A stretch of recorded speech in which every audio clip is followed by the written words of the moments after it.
Je suis très heureuse, ravie de jouer cette conférence pour vous, d'ouvrir cette conférence avec un sujet qui me tient à cœur, la gratitude comme algorithme caché de la performance. Merci bien sûr à tous les partenaires, dont Wakili, qui se trouve ici, là. Voilà, Wakili. C'est moi, Wakili. Pour leur soutien, bien sûr, permet d'échanger aujourd'hui sur des idées et des pratiques concrètes dans un cadre qui est magnifique. Et j'ai une infinie gratitude envers les organisateurs d'Agile en scène et les bénévoles, donc Jamal, Tara, qui sont ici dans la salle. Merci à eux, vous pouvez les applaudir. Je les remercie particulièrement pour ce qui rend l'expérience si agréable, pour tout ce qui se voit et tout ce qui se voit pas. Et vous imaginez pas tout ce qui se voit pas. Merci à Agile en scène pour me donner cette opportunité de vous parler de ce sujet qui est pas si commun. Donc pour ceux qui me connaissent pas, moi je m'appelle Saïbatou, je suis la timide sur la scène, je suis celle qui est en train de stresser. Mais à part ça, je suis coach agile professionnel, enfin je sais pas, faut que je vois avec Rachel, si ça marche encore. J'accompagne en fait des personnes à développer le leadership au travers du coaching et d'ateliers expérientiels. Et en fait, j'ai passé toute l'année 2024-2025 à travailler sur un sujet, la gratitude. J'en ai fait un mémoire, et notamment le sujet du mémoire, c'était comment la gratitude influence le coach, la relation coach-coaché et les résultats du coaching. Et j'ai trouvé ça intéressant de pouvoir regarder comment ça se passe en entreprise. J'en ai développé une conviction, c'est que recevoir la gratitude, c'est précieux. En offrir, c'est puissant. Et quand elle circule, elle transforme. Alors, avant de vous embarquer plus loin dans cette conférence, j'aimerais vous inviter à une petite expérience. Vous allez vous présenter à votre voisin, vous choisissez le voisin, la voisine que vous voulez, et puis vous allez partager avec cette personne quand est-ce que vous avez donné un vrai merci profond, sincère, au travail pour la dernière fois. À qui c'était, quand et à quel sujet. C'est clair pour vous? C'est parti, je vous laisse à peu près quelques minutes. Ok, c'est bon de votre côté? Okay. Ça marche. Encore quelques secondes pour clore les conversations. C'est bon pour vous? Ça marche. S'il vous plaît, si vous êtes avec moi. Le truc d'agiliste qui meurt toujours, donc ça marche bien. Ok, parfait, merci beaucoup. Comment ça s'est passé vos conversations? Bien, ok. Un peu plus? Comment vous êtes ressenti? Comment vous avez ressenti le moment? Gêné, ouais, ok. What else? Et si tu devais le refaire, là, le merci au point que tu l'as ressenti? Ah. Cool. On a le droit de dire plusieurs fois merci. Hein, c'est gratuit, donc on peut y aller. Pas de souci. Ça marche. Alors, je voulais juste vous partager une statistique, c'est que en fait, Gallup, je pense que vous en avez entendu parler tout à l'heure, vous avez entendu parler plein de fois, donc Gallup, dit que par le biais du sondage Q12 qui fait assez régulièrement sur les 12 critères d'engagement des salariés, la reconnaissance est un sujet. Et notamment la question, dans les 7 derniers jours, avez-vous reçu de la reconnaissance pour votre travail? Moins d'un tiers ont répondu oui.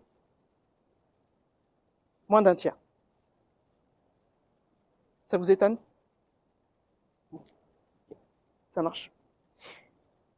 Avant d'aller plus loin, j'aimerais qu'on se mette d'accord sur c'est quoi la gratitude. C'est pas un compliment, c'est pas de la politesse. Sois bien d'accord. C'est tout d'abord l'amplification d'une expérience positive. C'est un sentiment d'appréciation pour un bienfait reçu, présent ou passé, de manière spontanée, et je précise bien spontanée, et sans attendre de retour. Pas parce que je dis merci que j'attends un merci en retour.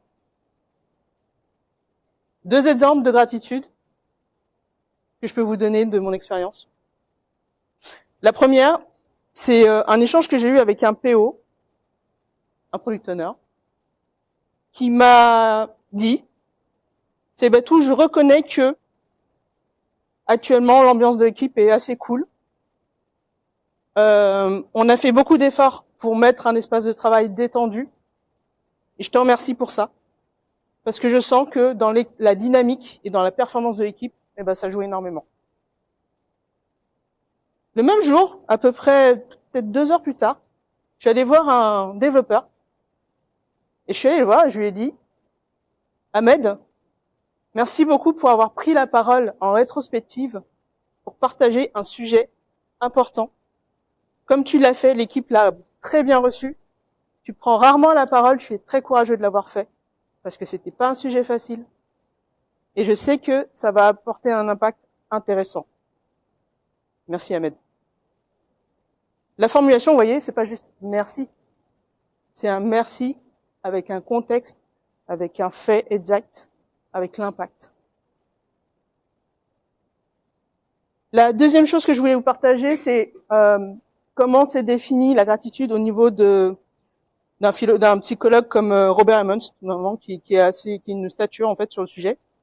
Donc lui, il dit la gratitude, en fait, c'est reconnaître l'acte positif, c'est pouvoir le relier à quelqu'un, nommer l'auteur, et c'est pouvoir l'exprimer, dire merci et partager, avoir une envie de réciprocité.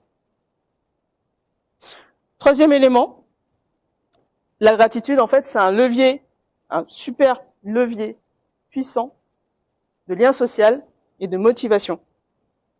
Et c'est ce qu'on étudie notamment dans ce qu'on appelle la psychologie positive. Ça parle à quelqu'un, la psychologie positive? Levez la main. Ok, super. Alors du coup, il y a des choses que je vais dire, peut-être qui vont être des répétitions par rapport à ce que vous savez, mais on va aller vite.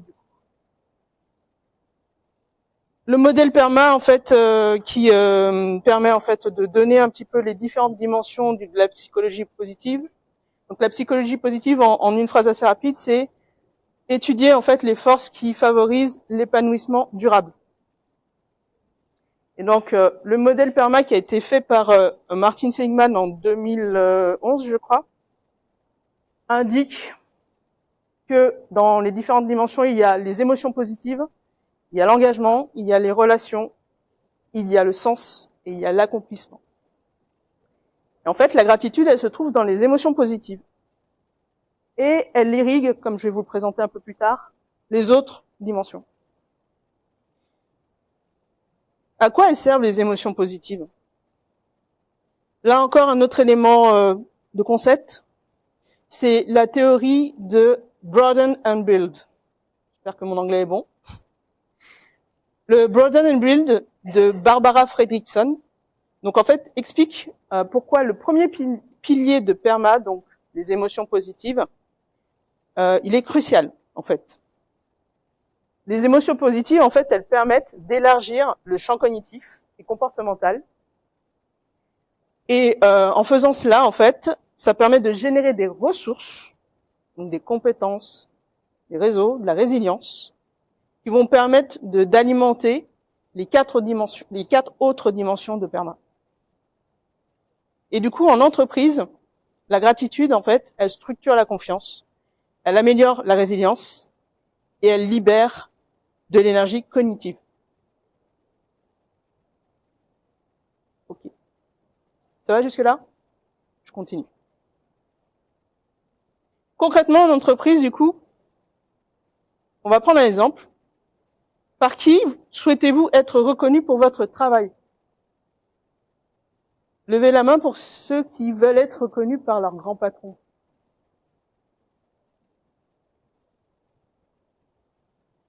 Ok.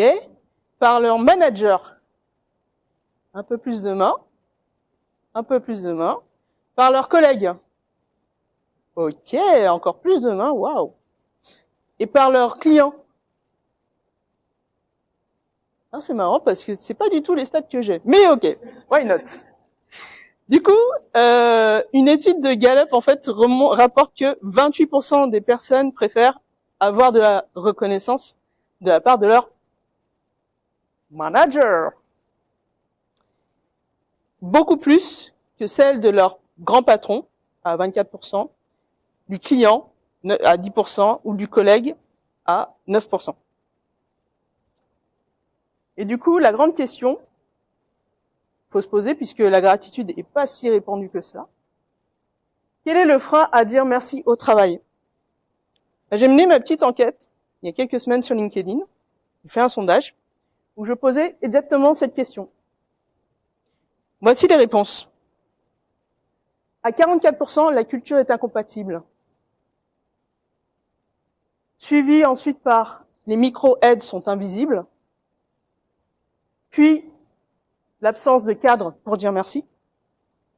Et enfin, la peur de perdre son statut.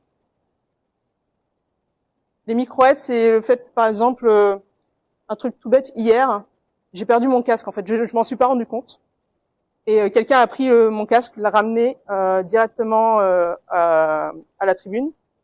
Et en fait, on m'a contacté pour me dire, bah, on a retrouvé ton casque. C'est une micro-aide. C'est pas le truc qui révolutionne ma vie. C'est juste que j'ai perdu mon casque. Par contre, le fait de récupérer, franchement, soulagée, heureuse, pas d'argent en plus à dépenser. Voilà, micro-aide. Alors, dans les réponses que j'ai pu noter quelques verbatims que je vous partage assez rapidement pour un peu illustrer ce qu'il y a derrière ces réponses. La première, c'est que la culture est un peu la source de toutes les autres réponses. Ça, c'est Émilie qui me l'a écrit. J'ai eu droit à « Pourquoi tu me dis merci ? C'est mon travail ». Ça, c'est Farida qui me l'a dit. Et puis, dire merci peut être perçu comme reconnaître avoir eu besoin d'aide. Ça, c'est Léa qui me l'a dit.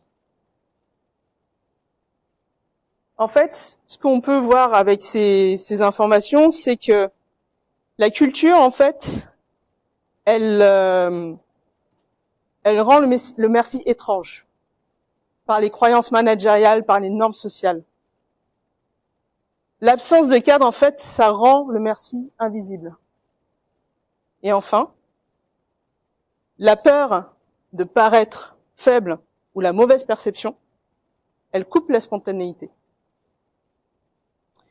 Ce que ça ne dit pas, par contre, et que je vais rajouter tout de suite pour apporter un peu plus de profondeur, c'est que ce qui compte dans la gratitude, c'est la qualité du lien entre la personne qui remercie et la personne qui reçoit. C'est le désalignement possible entre le motivateur intrinsèque et les motivateurs extrinsèques, comme, pour ne pas les citer, les conditions de travail, la charge et les pépettes, la reconnaissance salariale. Et enfin, les rapports de pouvoir. Ça va mieux sans dire, mais ça va mieux en le disant quand même. Du coup, on va sortir un petit peu de l'individuel, parce qu'avant tout, j'ai oublié de dire un truc, c'est que tout ça, bien sûr, ce sont des freins systémiques en fait. C'est pas des cas isolés. Et donc, nos réponses doivent être systémiques.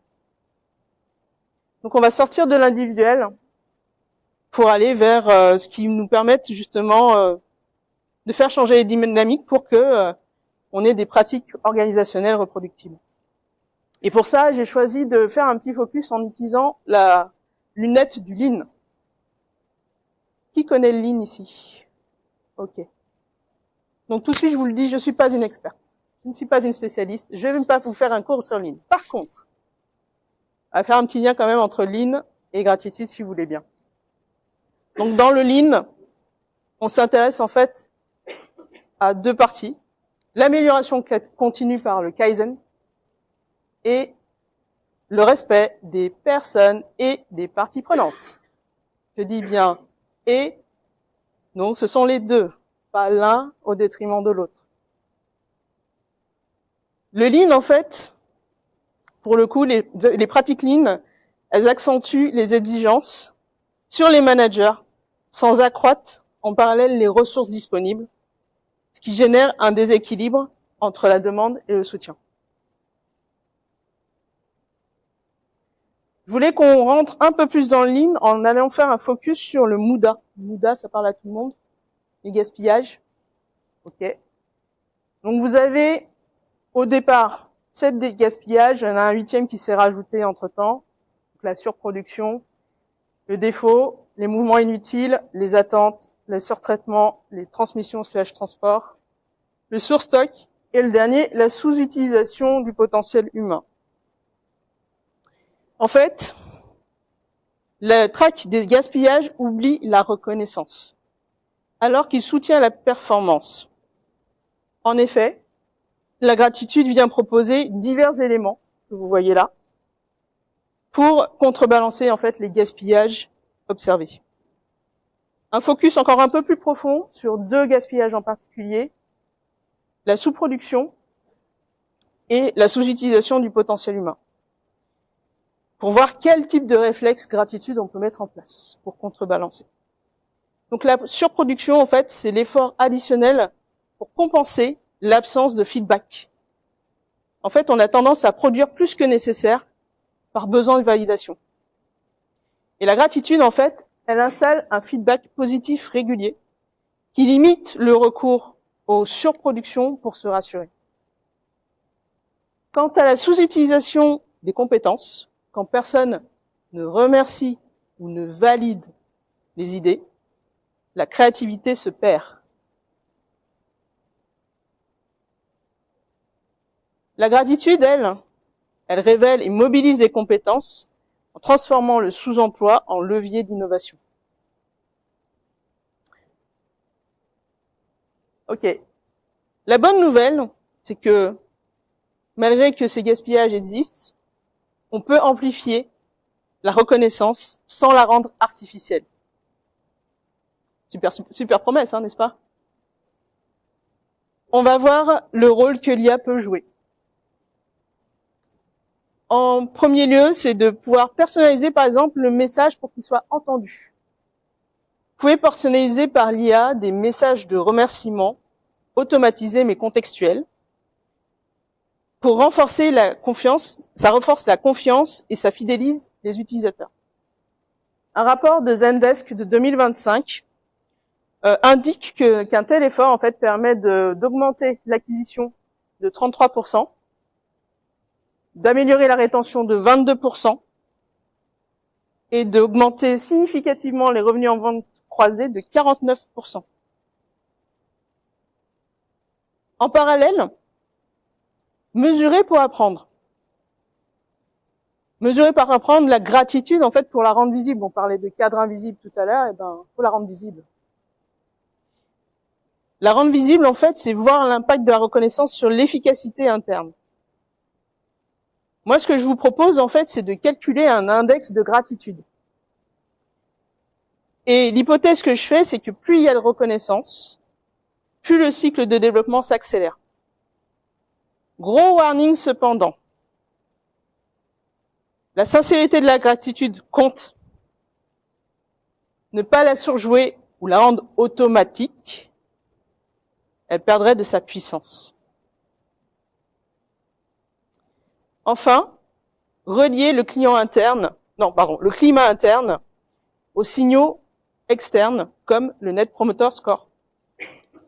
Net Promoter Score, c'est bon pour tout le monde? En fait, vous pourriez faire du traitement de langage naturel depuis les retours utilisateurs ou clients qui sont souvent non structurés pour essayer d'évaluer la reconnaissance. Et avec ceci, mettre en place des modèles de machine learning qui anticiperaient la variation de NPS. Là encore, selon Forrester, la prise en compte des émotions influencerait la fidélité client. Alors, on va passer de la théorie à la pratique.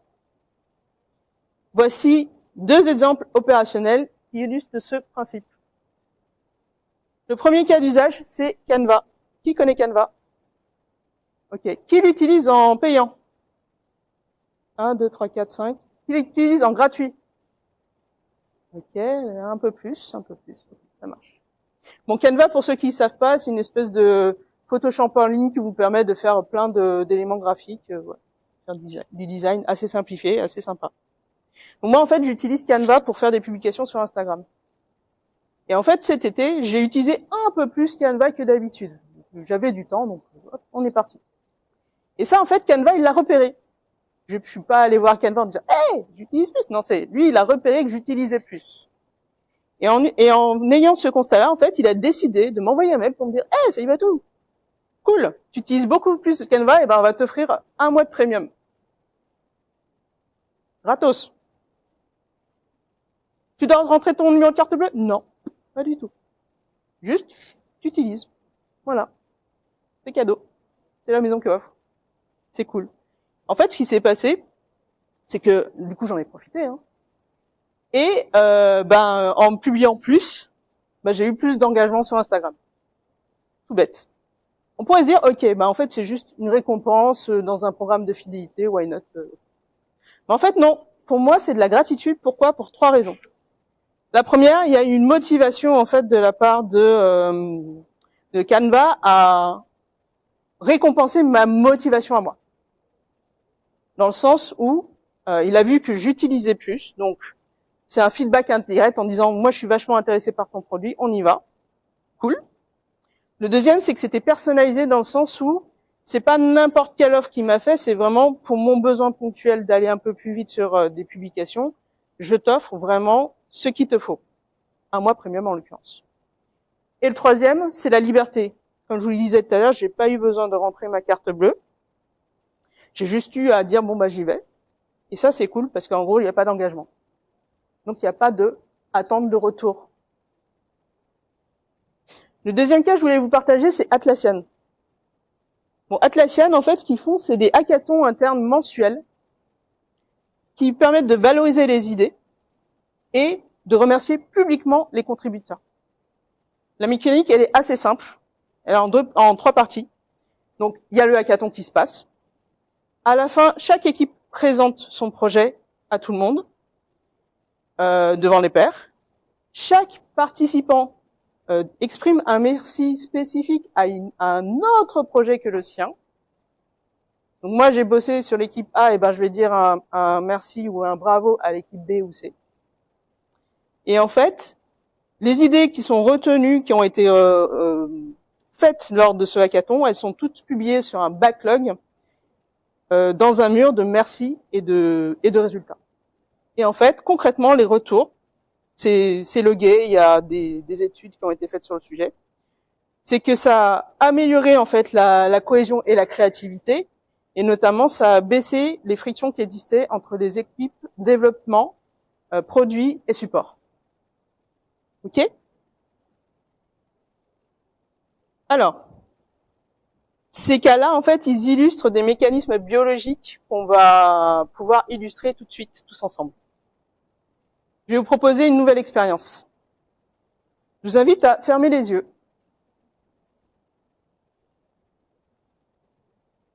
Si vous le souhaitez, bien sûr. Hein. Je vois ceux qui ferment pas. Hein. Alors, fermez les yeux, ça va pas durer très longtemps. Ne dormez pas, s'il vous plaît. J'entends des ronflements. Fermez les yeux, vous repensez à la dernière fois où vous avez reçu un vrai merci.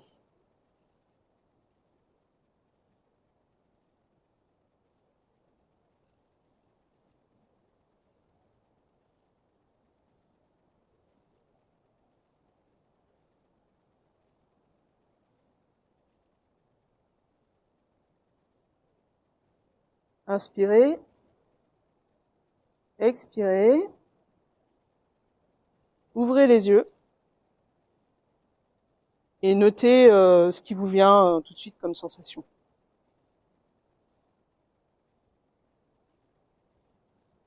En fait, la recherche, elle montre des effets mesurables. La gratitude, en fait, permet de réduire le stress.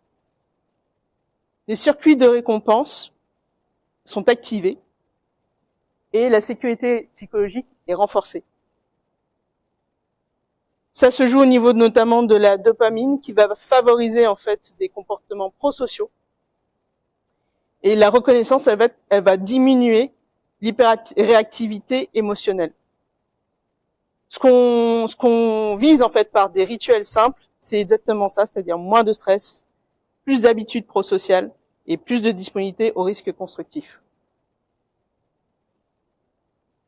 Et en fait, ces rituels de reconnaissance, l'idée c'est de pouvoir les répéter à l'échelle de l'organisation, bien sûr. Et à partir de ce moment-là, ils deviennent un actif stratégique. La Thank You Economy, elle transforme la gratitude en tactique. Accélérer la confiance et créer de la valeur par de petits gestes répétés. Il s'agit là de personnaliser à grande échelle, c'est-à-dire écouter chaque client comme si vous étiez en petit comité. Amplifier ces gestes sur les réseaux sociaux, créer du bouche à oreille positif, tout en ramenant, le service et l'empathie au cœur de la stratégie. Souvenez-vous, au début de la séance de partage, je vous racontais que, pour moi, la conviction, c'est que recevoir de la gratitude, c'est précieux. Offrir, c'est puissant. Et quand elle circule, elle transforme. Moi, je vous propose 3 gestes low-tech pour orchestrer la gratitude à 360 degrés et l'ancrer durablement dans votre culture. Premier geste, c'est d'écouter. Instant gratitude matinale. L'idée, en fait, c'est de pouvoir noter les merci spontanés qui émergent dans les rendez-vous quotidiens ou relativement fréquents. De les noter juste, voilà. Il y a un merci spontané qui sort, hop, je mets un petit bâton pour dire qu'il s'est passé.